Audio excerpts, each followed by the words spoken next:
और सुनते हैं वो बहुत बहुत अधिक सुकोमला है। तो यहां तो बहू आएगी तो कुछ न कुछ देवी देवताओं का पूजन है, कुछ द्वाराचार नेगाचार कुछ न कुछ करना पड़ता है, तो कुछ न कुछ बहू रानी को चलना भी पड़ेगा। तो मेरी बहू को यहां आने पर कष्ट न हो जाए, तो माताओं ने क्या किया महाराज जी, असंख्यों असंख्यों कमल पुष्पों का पराग पूरे राजमहल में बिछवा दिया। कम से कम इतना इतना एक एक वितस्ती कमल का पराग कितना होता है आप जानते हैं? वो पीला पीला केसर जैसा वो पराग नहीं है, उसको पराग नहीं कहते।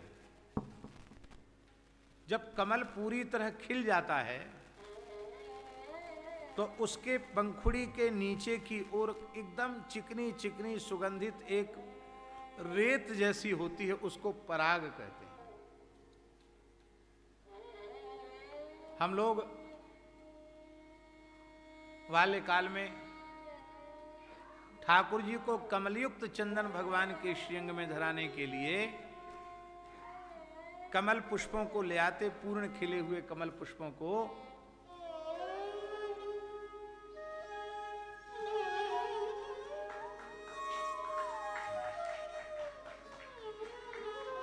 आप विराज बैठो। हाँ,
अति सुकोमल चरण है। तो अरबों खरबों पुष्पों का कमल महाराज जी, कम से कम 100 कमल यदि आप खिले हुए इकट्ठे करें और उनके पराग को झाड़ें तो वो 1-2 ग्राम होगा। कितना? 1-2 ग्राम मुश्किल को 100 कमल पुष्पों में। और पूरे महल में चक्रवर्ती सम्राट दशरथ जी के पूरे महल में रानियों ने एक एक वितस्ती माने बिलांद, एक एक वित्ता कमल पराग बिछवाया। हम समझते अरबों खरबों कमलों का पराग वहां बिछवाया गया। कभी आप प्रयोग करके देखना, कमल पराग को मलयागिरी चंदन में डाल करके फिर आप घिसना, फिर भगवान के श्रीअंग पर पधराना चंदन, गिरधर लाल जी के श्रीअंग पर, फिर देखो इतनी भीनी भीनी कमल की सुगंध चंदन में आती है, उसको पद्म चंदन कहते हैं।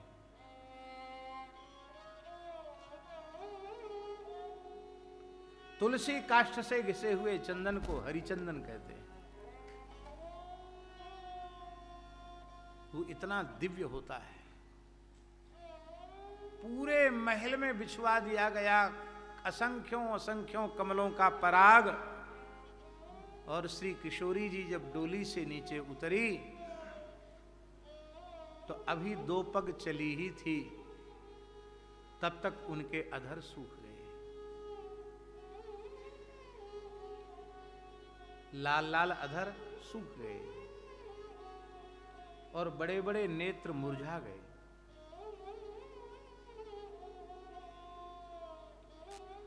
ऐसे लग रहा था उनकी मुखद छवि को देख करके कि घबरा गई हो, विकल हो गई हो। इस विकलता को माताएं सहन नहीं कर पाई। अब देखिए, दाहिनी ओर कौशल्या जी हैं, बीच में मध्यमाम्बा कैकेयी जी हैं, और बाएं हाथ की ओर कौन है? श्री सुमित्रा जी। तीनों माताएं घेर कर चल रही है, और कमल पराग पर श्री जानकी जी पद विन्यास कर रही है। और अभी 2-4 कदम ही चली थी, तब तक उनके अधर सूख गए, उनके नेत्र मुरझा गए। माताओं के हृदय में अपार वात्सल्य अपनी बहू रानी के प्रति, क्यों न हो, राम जी से ज्यादा वात्सल्य है। क्यों वात्सल्य ठाकुर जी? दशरथ जी जब भी महल में जाते, कौशल्या जी के महल में, तो कौशल्या जी कहती, आप तो राजकाज में ऐसे व्यस्त हैं कि आपको कोई चिंता ही नहीं। क्या चिंता? अरे राम जी सयाने हो गए हैं, अब इनके लायक कोई बहू खोजो, कि खाली ऐसे ही सब समय आप नष्ट करते चले जाओगे। कैकेयी जी के महल में जाते, वो भी यही करती है, मान कर जाती हैं। आप प्रयत्न क्यों नहीं करते, मेरे लाला के लिए बहू खोजो। सुमित्रा जी भी यही करती है। मैं अनधिकार चेष्टा तो कर रही हूं, लेकिन ये बहुत गलत बात है, हैं? आप राम जी के विवाह की चिंता नहीं करते। एक बार माताओं ने कहा, एक साथ दशरथ जी का घेराव करो। घेराव जानते हैं? नेता लोग जानते हैं। कभी किसी नेता से जबरदस्ती कोई बात मनवानी होती तो नेता का घेराव करते हैं। माताओं ने दशरथ जी का घेराव किया, बोले नहीं, आज तो समाधान करना पड़ेगा, ब्याह की चिंता नहीं। दशरथ जी बोले, हमने तो सुना था कन्या पितृत्वम खलु नाम कष्टम, बेटी का बाप होना कष्टकारक है, पर तुम तो पीछे पड़ गई। 4-4 बेटा हैं हमारे, हैं, और सब पीछे पड़ गई, कब ब्याह करोगे? अरे बेटा वाले चिंता थोड़ी करते हैं, ब्याह की चिंता बेटी वालों को होती है, बेटा वालों को नहीं होती है। अब फिर किसी का बेटा काला कलूटा हो, अधिकांग हीनांग हो, कुलक्षण हो, एक बल्ब फ्यूज हो,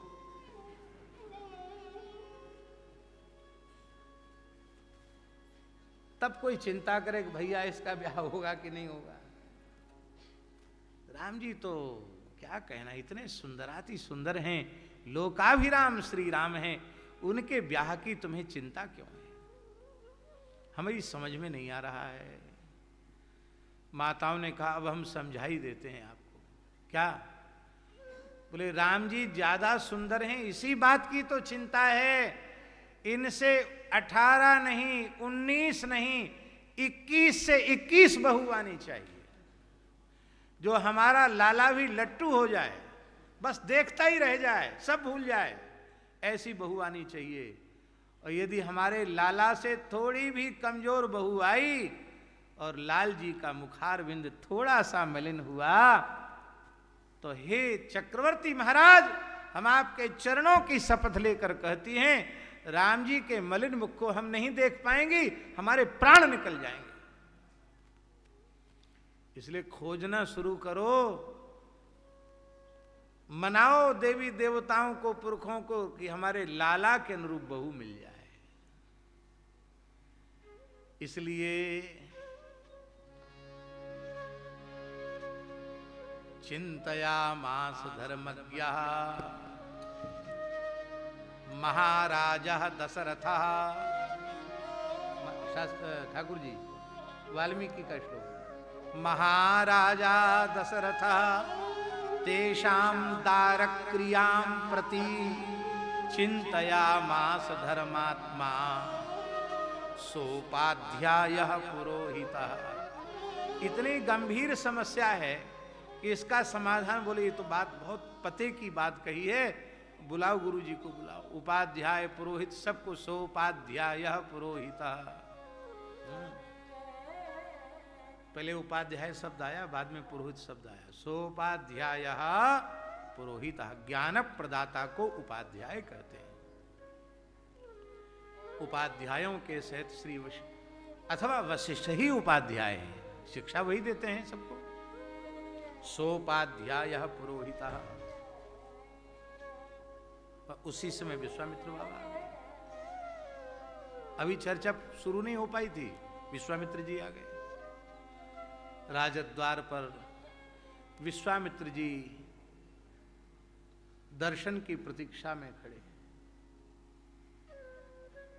आगे कथा आप सबको मालूम है। इतनी सुंदरी है, इसलिए राम जी से ज्यादा वात्सल्य माताओं का जानकी जी में है। राम जी से ज्यादा प्रेम है। माताओं ने देखा कि बहू रानी के तो अधर सूख गए, नेत्र कुमला गए, ये घबराई हुई सी लग रही है। माताओं ने तृण तोड़ा, नजर उतारी, राईनौन किया, आंचल से ढक लिया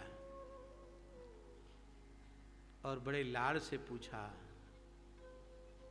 वैदेही सीते, हमने तो बहुत प्रयत्न किया कि इस महल में तुम्हें किसी प्रकार का कष्ट न पहुंचे, पीड़ा न पहुंचे, पर लगता है हमारे प्रयत्न से आप प्रसन्न नहीं हुई हो। आपकी मुखाकृति देखकर लग रहा है कि आपको वेदना है, आपको कष्ट है। वेदना के भाव आपकी मुखार विंद पर झलक रहे हैं। क्या बात है? किशोरी जी ने संकोच, नहीं माँ जी मैं बिल्कुल ठीक नहीं, ठीक नहीं हो। अभी से संकोच करोगी तो कैसे? ये घर की मालकिन हो, सब कुछ तुमको ही करना है, अभी से संकोच करोगी तो मैं हमारी सौगंध। माताएं ऐसे जल्दी बोल देती हैं। हाँ, और गांव देहात की माता, मेरे मरे मुंह की सौगंध ले।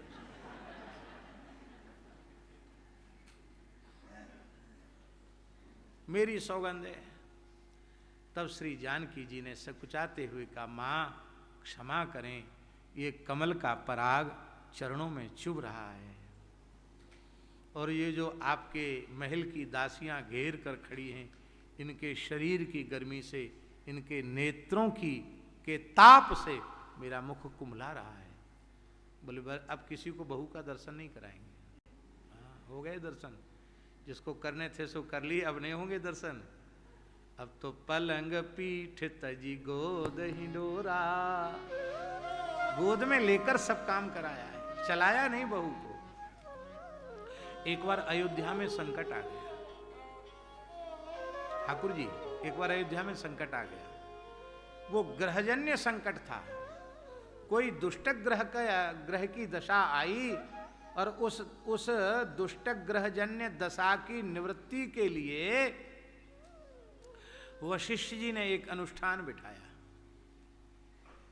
और उस अनुष्ठान में ठाकुर जी एक विधि थी कि अखंड दीपक की स्थापना होगी और दीपक की अखंडता की रक्षा बड़ी बहू को करनी पड़ेगी। दूसरा छुए गए नहीं, दीपक की बत्ती कम पड़ गई तो चिमटी से उसको आगे खिसकाकर प्रज्वलित करना, घी कम हो जाए तो घी डालना, वो बुझे नहीं, इसकी पूरी सावधानी रखना, ये बड़ी बहू को करना पड़ेगा। दशरथ जी ने तो स्वीकार कर लिया, राम जी ने, सबने स्वीकार कर लिया, लेकिन माताओं ने असहयोग आंदोलन कर दिया। बोलो भक्त वत्सल भगवान की। बोली ग्रह दशा रहे चाहे जाए, पर मेरी बहू रानी दीपक के पास जाएगी, दीपक की गर्मी कैसे सह पाएगी, कांप जाएगी। इतने सुकोमल कर कमल में चिमटी कैसे पकड़ पाएगी? बाती को पकड़ने के लिए गुरुजी की तपस्या कमजोर पड़ गई है, जो बहू रानी को कष्ट करना पड़े। बिल्कुल अनुष्ठान नहीं होगा महल में, जो होना होए सो होए। वशिष्ठ जी के नेत्र भराए। वशिष्ठ जी ने कहा, मैं अपने तपोबल से दुष्ट ग्रह की बाधा को निवारण करूंगा, जानकी जी के ऊपर कोई बंधन नहीं।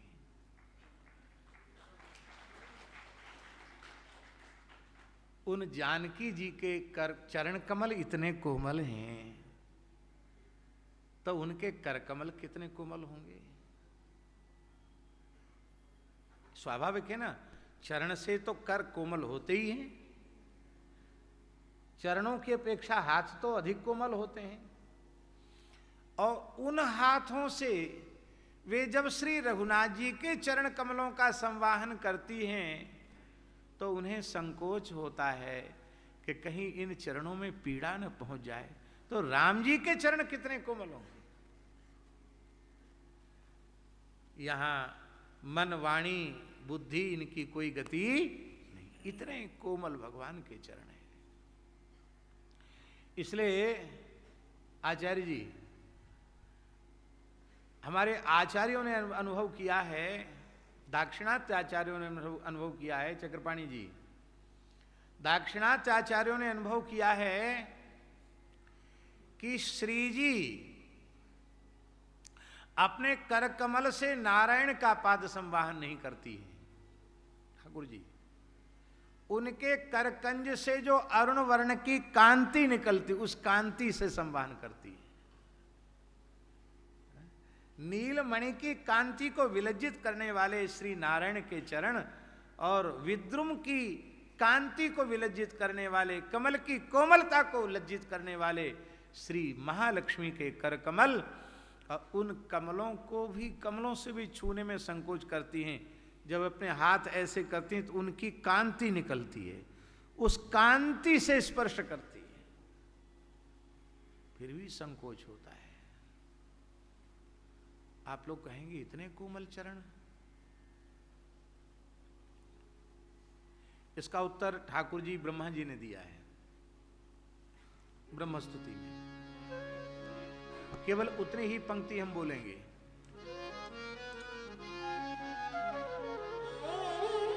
यद यद्धिया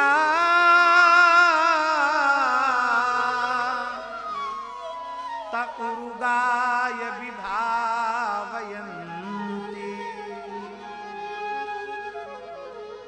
क्या है? यद यद्धिया त उरुगाय विभावयन्ति तत्तद बपुः प्रणयसे सदनुग्रहाय। तत्तद बपुः प्रणयसे सदनुग्रहाय। भक्त जिस जिस जिस भाव से भावित होकर भगवान के श्रीअंग का ध्यान करता है, उस भक्त की उसी भावना के सांचे में ढलकर भगवान अपने सच्चिदानंदमय स्वरूप की अनुभूति अपने प्रेमी को कराते हैं। इसका आशय इंद्रेश जी ये है कि जानकी जी का अपने प्राण जीवन धन के प्रति जो अतिशय सुकोमलता का भाव है, उस सुकोमलता के भाव के कारण उनको लगता है कि मेरे कर कमल से भी मेरे प्रियतम के चरण कमल अतिशय सुकोमल हैं, इसलिए उनको ऐसी अनुभूति हो रही है। बाकी जानकी जी कोई कठोर कर कमल वाली नहीं है। तो ये कोमलता को कहने के लिए पाणि स्पर्शा क्षमाभ्याम, आगे क्या है? पाणि स्पर्शा क्षमाभ्याम। श्रीधर स्वामी कह रहे हैं प्रियायाः पाणिनापि स्पर्शे नास्ति क्षमा ययोस्ताभ्याम प्रतिवनम व्यचरत। जानकी जी भी जिनके चरणों का स्पर्श करने में, संवाहन करने में संकोच का अनुभव करती हैं, अपने को अक्षम मानती हैं, ऐसे चरण कमल। अब आगे क्या है? मृजित पथि रुजो यो हरीन्द्रानुजाभ्याम। अर्थ स्पष्ट है। हरीन्द्र माने श्री हनुमान जी,